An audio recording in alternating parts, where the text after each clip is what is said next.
റഷ്യയുടെ പുട്ടിനുമായി ചേർന്ന് ക്രൂഡുണ്ടാക്കി.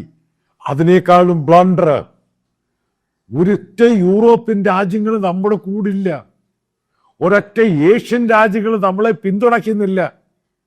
ചൈന അവിടെ ഇവിടെയൊക്കെ നിൽക്കും, ചൈനയുടെ കാര്യം നടന്നു പോകണം. റഷ്യയുടെ കൂടെ ലോകത്താരുമില്ല, ആരെങ്കിലും കൂടെ നിന്ന് കഴിഞ്ഞാൽ അവൻ ഒറ്റപ്പെടും. ഇതല്ലേ ലോകത്തിൽ ജിയോ പൊളിറ്റിക്സ് ഏറ്റവും പരമപ്രധാനമായിട്ടുണ്ടായത്. അതല്ലേ ഞാൻ പല വീഡിയോകളിലായി പറഞ്ഞു വരുന്നത്. അമേരിക്കൻ പ്രസിഡന്റ് പൊട്ടനായിരിക്കും, വട്ടനായിരിക്കും.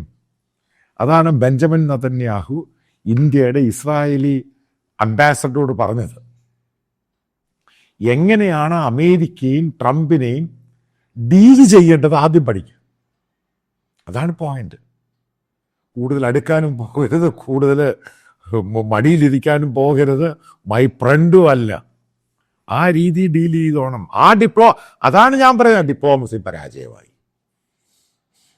അതാണ് കൃത്യമായിട്ട് പറഞ്ഞത്. ഇന്ത്യയിലെ ജിയോ പൊളിറ്റിക്സിൽ ഇന്ത്യയുടെ സ്ഥാനം ഇല്ലാതായി.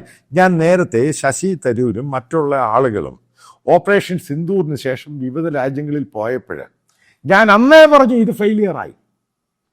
കാരണം അവരൊന്നും അടുപ്പിക്കുന്നില്ല. ശശി തരൂരിൻ്റെ ധാരണ പുള്ളി ഇന്ത്യയുടെ ലേബലിലും പുള്ളിയുടെ ഒരു ഗ്ലോബൽ സ്റ്റേറ്റ്സ്മാൻഷിപ്പിലൊക്കെ പോയി കഴിഞ്ഞാൽ അയാളൊന്നും അടുപ്പിച്ചു പോലുമില്ല.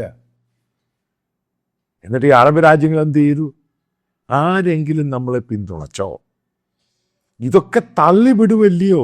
എന്നിട്ട് ഇത്രയും പോയിട്ടാണ് ഇന്ത്യൻ പ്രധാനമന്ത്രി പിന്നെ അമേരിക്കയിൽ പോയി. ഞാൻ അറിയാൻ സാധിച്ചത് ഇന്ത്യൻ പ്രധാനമന്ത്രി മാക്സിമം ട്രൈ ചെയ്തു ഈ പറയുന്ന ജനറൽ അസംബ്ലി മീറ്റിങ്ങിന് പോകാൻ നേരത്തെ ട്രംപിനെ ഒന്ന് കാണാൻ.